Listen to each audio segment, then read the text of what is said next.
When I took the front axle off, the bush pin was absolutely stuck inside the bush, so I ended up having to burn the bushes out, and then push the external pin out.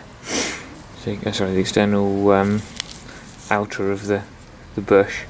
So I'll show you how I've done this. The first job is to slit the outer bush like that, which I've done on this one here, and then we'll pull it out with a puller.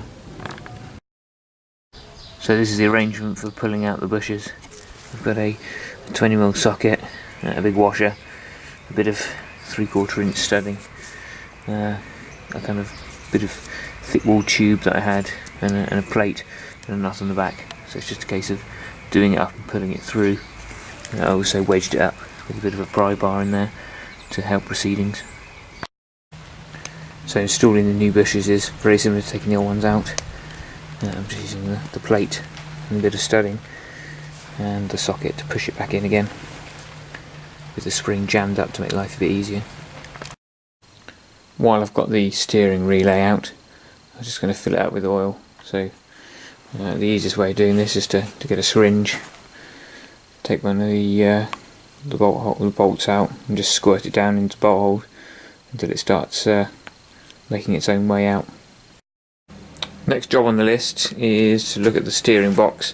So I've taken the box and column out of the car while I was doing the chassis and just before I started work on the bulkhead, and so the first job is to take this plate off and see what horrors are inside. I've opened the steering box up, and it looks like someone's been here before. Hylamar, I don't think it was a standard Land Rover sealant, but there's some fairly obvious problems here. So there's a load of ball bearings rolling around in there. The first inspection looks like they've come from that end. So we'll pull this apart and see what we can make of it. At the steering wheel end we've got some kind of bush, two rollers, and a spring. So I took off this roller, and then from that hole pulled out the rocker shaft. Get a view of that. So next job is to take the box off the column. The Haynes manual says to undo these screws here, but I think there might be for a slightly different version. What I've done is just undone this pinch bolt here, and this is going to slide off. So I completed taking those 4 screws out, and then just tapped this back, and this bearing race came out, and you can see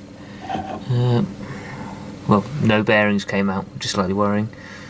So I think the balls that have been rolling around in there are from that end and also that end, and these were some of the balls that came out, and you can see there's a few half balls in there, so it looks pretty unpleasant. I'm a little bit worried about these races, but we'll have to have a look and get a closer look. But the rest of the screw looks quite decent. So the next job is to unscrew this here and have a proper look at that. Having taken the original steering box apart, I had a closer look at this ball screw arrangement, and you can see the bearing journal in the end is pretty shot, and the same is true for the journal at this end. I was going to try and polish it up on the lathe, but I think it's probably actually past that. So anyway, I looked around and lo and behold found another one on eBay, not too far away. So this does look in much better condition. At least it's still got all the balls in it. So I'll take this apart, rebuild it using the rebuild kit, and hopefully we'll have a nicely operating steering box. I've stripped the new steering box down, and the bearing surface is in good condition.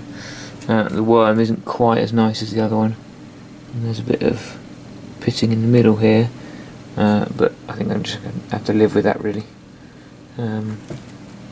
Also the bearing at the top of the steering tube is a bit crusty, so I'll remove that and replace that with a new one. To remove the bearing, all I did is put it in the vise. I've got a long rod and fed the rod down and just knocked it against the back of the bearing. I've got a new bearing for the top of the steering tube because the other one looked pretty rough, so I've just greased that up and I'm going to just knock that in with a socket just to bear on the outside surface rather than the inner surface of that bearing. As it's pretty snowy outside and about -5 degrees, I've relocated to the utility room to rebuild the steering box. So I've cleaned all the parts up. Those are all the old parts that I'll end up chucking away. I took the ball nut from the previous one as it looked in better condition, but the rest of these parts are from the new second-hand steering box that I purchased. And then I have all the new parts in the service kit there.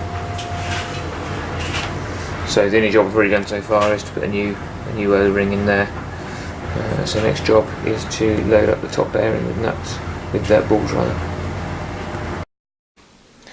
So we just had a bit of an incident.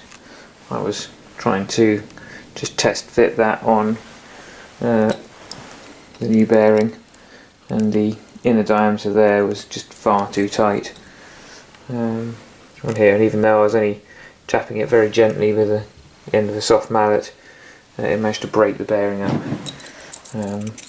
So I'm not very impressed with that.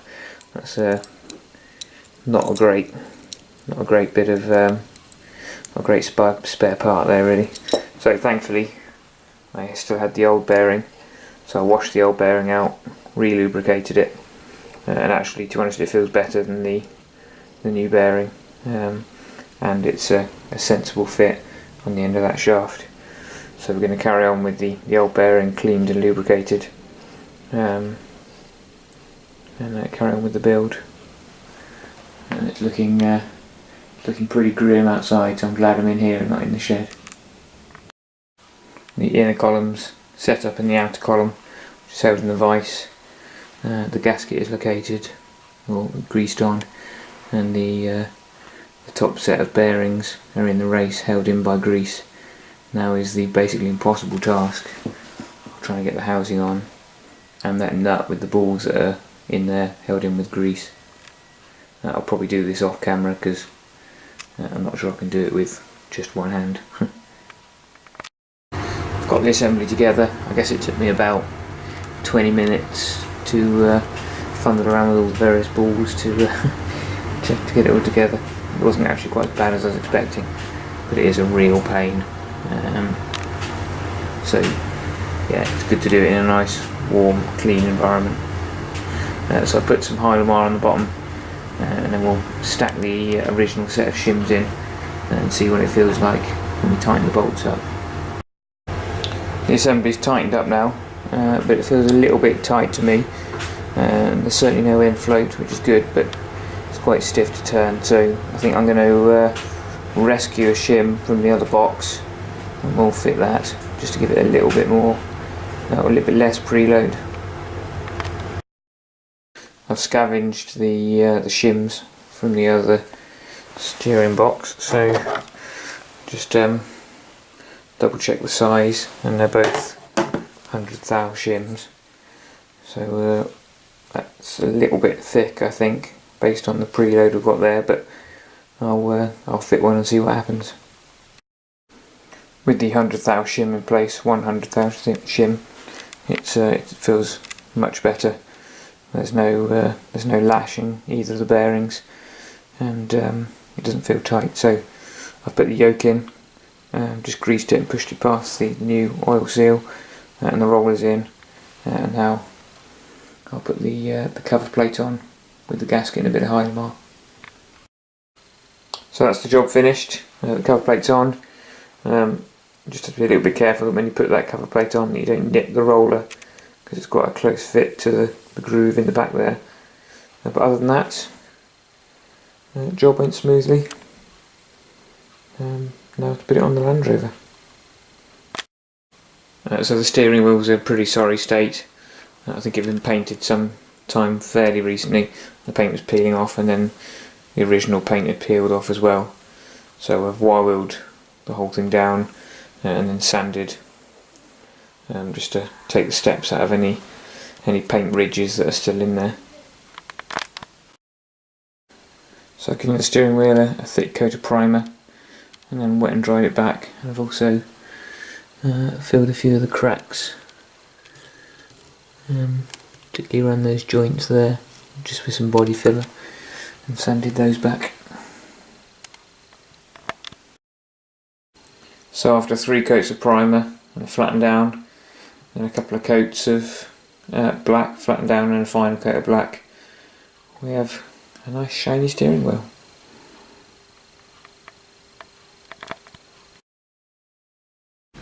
Now the bulkhead's been sprayed, and so I've then assembled the steering. So we've put the suspension back on, and mounted all the tie rods.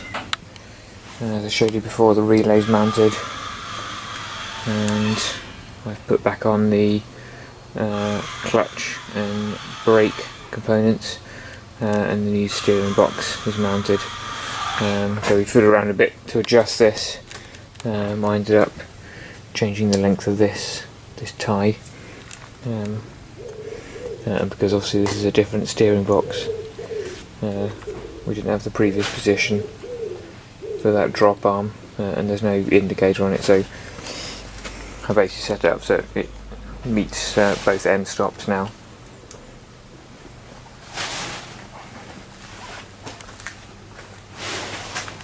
I've replaced this rubber seal on here, the old one's all perished, and we've put the ignition barrel back on,